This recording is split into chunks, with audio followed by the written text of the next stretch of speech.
예, 오늘 아침에 읽은 본문도 이제 어제 우리가 살펴봤던 예레미야 애가서 1장 앞부분과 거의 비슷한 대동소이한 내용이 계속해서 반복되고 있습니다.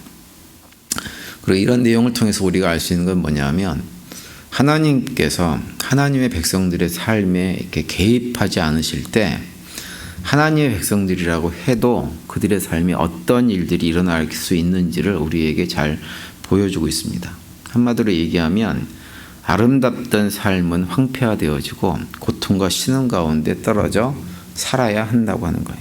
그것이 하나님과의 관계가 끊어지고 하나님으로부터 내 삶에 개입하지 못하게 만든 죄의 결과가 그러한 삶이라고 하는 거죠. 그런데 이제 오늘 본문에 보시면 예레미야 선지자는 자기 민족이 그렇게 당한 그 환난을 생각하면서 그 모든 것이 마치 자기 자신에게 일어난 양 그렇게 받아들이고 있는 것을 볼 수가 있어요. 그래서 12절에 보시면 이렇게 시작하죠. 지나가던 모든 사람들이여 너희에게는 관계가 없는가? 나의 고통과 같은 고통이 있는가 볼지어다. 여호와께서 그의 진노하신 날에 나를 괴롭게 하신 것이로다. 이렇게 탄식을 합니다. 나의 고통이라고 고백하고 여호와 하나님께서 자신을 괴롭게 하신 것이다. 이렇게 고백을 하죠. 남왕국 왕국에서 일어난 예루살렘 성이 파괴되어지고 성전이 다 파괴되어진 이런 모든 일들이 예레미야 자신에게 일어난 일이라고 고백을 합니다. 그러면서 그런 고통에 반응하는 자신의 모습을 통해 가지고 하나님 백성들이 이 땅에 살면서 그렇게 견디기 힘든 고통을 당할 때 어떻게 반응해야 하는지를 우리에게 보여주고 있는 거예요. 그래서 먼저 15절에 보시면 이렇게 말씀합니다. 주께서 내 영토한 나의 모든 용사들을 없는 것 같이 여기시고 성회를 모아 내 청년들을 부수시며 천하딸 유다를 내 주께서 술틀에 밟으셨도다. 이렇게 말씀합니다. 먼저 고통의 상황을 고백합니다. 예루살렘을 지키던 모든 용사들은 다 사라져버리고 청년들은 부수어뜨림을 당하고 유대민족은 말할 수 없는 고통 가운데 피를 흘려야 되는 그런 상황 가운데 떨어져 있다고 하는 거예요. 그러면서 17절을 보시면 시온이 두 손을 폈으나 그를 위로할 자가 없도다. 여호와께서 야곱의 사방에 있는 자들에게 명령하여 야곱의 대적들이 되게 하셨으니 예루살렘은 그들 가운데 있는 불결한 자가 되었도다. 이렇게 말씀하고 있어요. 고통과 신음 가운데 떨어져 있는데 그런 자신들을 주변에 있는 사람들이 조금이라도 위로해 줄 사람이 아무도 없고 철저하게 외면당하는 상태로 떨어져 버렸다고 하는 거예요. 이것이 하나님을 떠나서 죄악 가운데 살아간 사람들에게 주어진 삶의 결과이고 남하고 유다가 그런 처지가 되었다고 하는 거예요. 그리고 그런 처지가 되어버린 것을 보면서 예레미야 선지자는 그 모든 일들이 자기 자신에게 되어진 일인 것처럼 애통해하는 것입니다. 사실은 예레미야 선지자는 그런 고통 가운데 있지 않았어요. 본인 자신의 개인의 삶만을 보면 하나님의 은혜 가운데 있었습니다. 그런데 민족들이 나라가 그렇게 고통당하는 그 모든 현장들을 오롯이 자신이 당하는 고통인 것처럼 지금 받아들이고 있는 거예요. 그런데 중요한 것은 뭐냐면 예레미야의 이런 애통이 애통으로만 끝나지 않는다고 하는 거예요. 예레미야는 애통만 하지 않았을 뿐만 아니라 더 나아가서 원망의 자리로 나가지도 않았습니다. 그리고 오히려 예레미야는 어떻게 했냐면 회개의 자리로 나아갑니다. 그래서 18절에 이렇게 말씀하죠. 여호와는 의로우시도다. 그러나 내가 그의 명령을 거역하였도다. 너희 모든 방백들아 내 말을 듣고 내 고통을 볼지어다. 나의 처녀들과 나의 청년들이 사로잡혀 갔도다. 이렇게 말씀합니다. 여기 18절에 보시면 뭐라고 얘기하냐면 예레미야는 하나님에 대해서 여호와는 의로우시도다 이렇게 얘기해요. 그러면서 여호와 하나님은 의로우시고 나는 어떤 존재냐? 내가 하나님의 모든 말씀들을 거역했다 이렇게 고백합니다.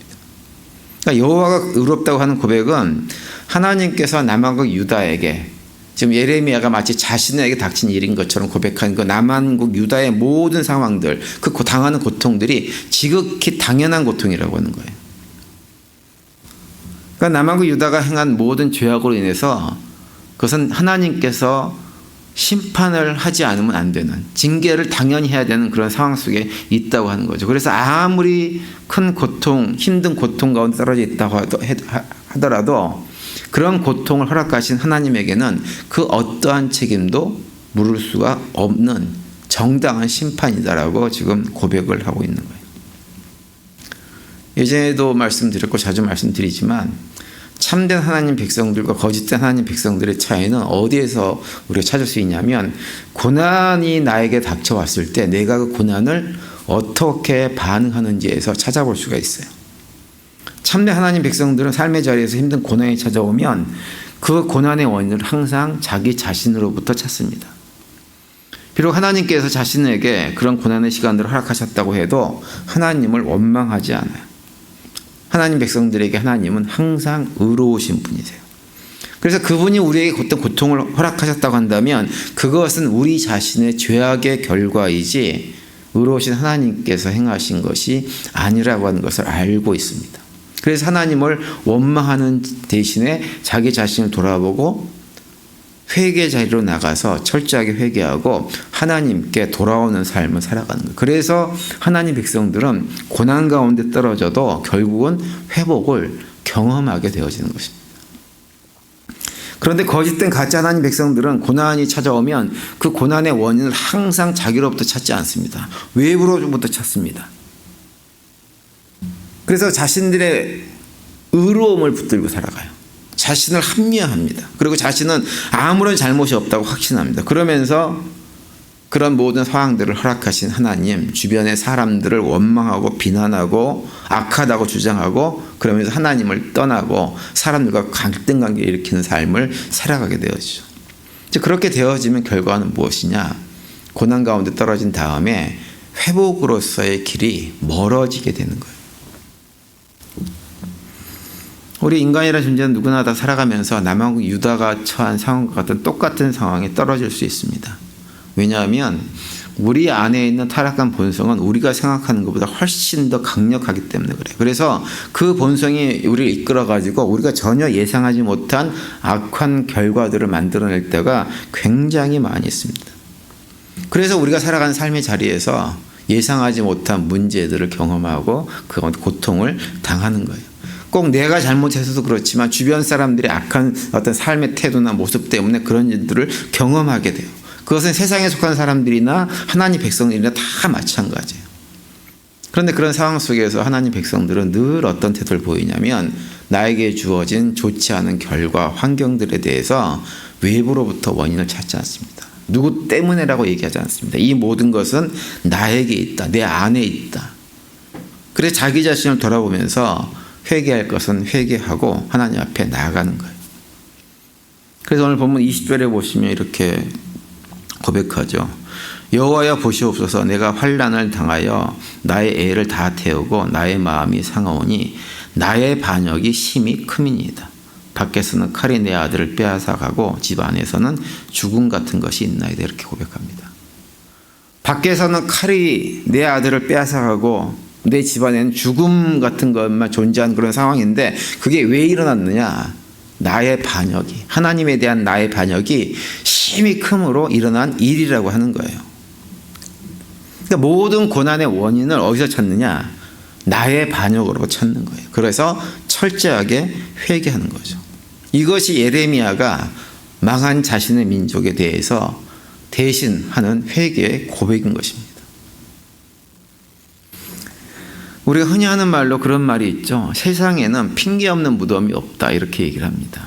모든 무덤에는 죽음에는 핑계거리가 있어요. 핑계가 있다고 하는 건 뭐냐 하면 그 죽음과 같은 자리에 떨어지게 되어지면 사람들은 항상 실패의 원인, 죽음의 원인을 자기 자신으로부터 찾지 않고 주변으로부터, 타인으로부터, 외부로부터 찾는다고 하는 거예요. 그래서 자신을 합리화합니다. 나의 의로움은 나는 참 좋은 사람이고 내가 참 잘했는데 주변의 누군가에 의해서 다른 사람에 의해서 이 지경이 되었다라고 자꾸 주장하는 거예요. 그러다 보니까 문제가 해결되지 않고 같은 일들이 계속 반복되어집니다. 내가 변해야 되는데 내가 변하지를 않는 거예요. 내가 변하지 않고 내가 회복되지 않고 내가 성숙되지 않고 계속 똑같은 일이 반복되는 것입니다. 계속 어려움이 있을 때마다 자기를 합리화합니다. 우리는 합리화할 것이 아니라 그런 모든 상황을 허락하신 분이 하나님이시지만 그 하나님은 언제나 의로우신 분이고 참 좋으신 분이고 우리를 사랑하시는 분이라는 것을 기억해야 됩니다. 그걸 기억하고 그런 하나님께서 우리에게 그런 상황들을 허락하셨을 때에는 나의 죄의 문제를 해결하고 나를 성숙의 자리로 나가도록 인도하시기 위해서 그렇다는 것을 기억하면서 우리 자신을 깊이 들여다 봐야 됩니다. 그래서 회개할 건 회개할 때, 붙잡아야 될 것은 붙잡을 때, 행해야 될 것은 행할 때 우리에게 무엇이 열리느냐? 회복의 길, 변화의 길, 사는 길, 성숙의 길이 열리는 거예요. 그래서 모든 고난, 하나님 백성들에게 있어서 모든 고난은 망하는 자리가 아니라 성숙과 변화와 승리의 자리가 되어지는 것입니다. 저는 우리 성도님들이 삶의 자리를 위해서 경험하는 그런 어려운 문제들을 경험할 때마다 무엇보다도 그런 상황을 허락하셨지만 그럼에도 불구하고 여전히 의로우신 하나님, 우리를 사랑하시는 참 좋으신 하나님을 믿고 신뢰하는 가운데 그런 상황들을 바라볼 수 있게 되기를 간절히 바랍니다. 그래서 우리가 어떠한 처지 형편에 있다고 하더라도 그 처지와 형편들이 우리를 망하게 만드는 그런 길이 아니라 오히려 더욱더 하나님 백성답게 우리를 세우고 변화시키고 성숙하게 만드는 길로 삼을 수 있는 우리 모두가 되시기를 바랍니다. 그래서 오늘 하루도 그런 고백 가운데 승리하시고 또 주님께 주신 참된 평강들을 누리며 살아가는 복된 하루가 되시기를 간절히 축원드립니다.